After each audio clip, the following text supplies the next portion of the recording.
Hi అండి.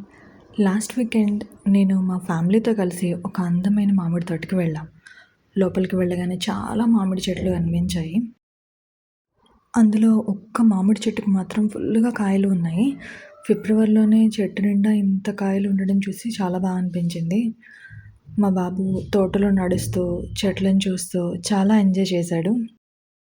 ఈ తోటని చూస్తూ ఉంటే నాకొక స్టోరీ గుర్తొచ్చింది.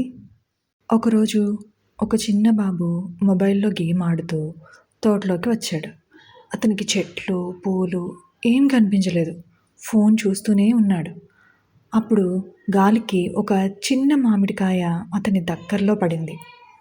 బాబు పైకి చూశాడు. మొదటిసారి అతనికి ఆ చెట్టు కనిపించింది.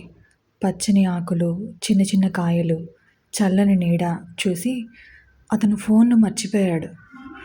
నవ్వుతూ ఇలా అనుకున్నాడు, మొబైల్‌లో ఉన్న గేమ్ కంటే ఇక్కడే బావుంది అని. మన చిన్నప్పుడైతే మామిడి తోటలు, చెట్లు, పండ్లు చూడడం చాలా కామన్. పెద్ద విషయం కాదు. ఇప్పటి పిల్లలకి ఫ్రూట్ నేమ్స్ బాగా తెలుసు. కానీ వాటి చెట్లను దగ్గరగా చూసే అవకాశం చాలా తక్కువ. అందుకే ఎప్పుడైనా అవకాశం దొరికితే పిల్లల్ని ఇలా ఫార్మ్స్‌కి తీసుకొని వెళ్ళడం కూడా ఒక మంచి ఎక్స్‌పీరియన్స్‌ని ఇస్తుంది. Thank you for watching. Have a nice day.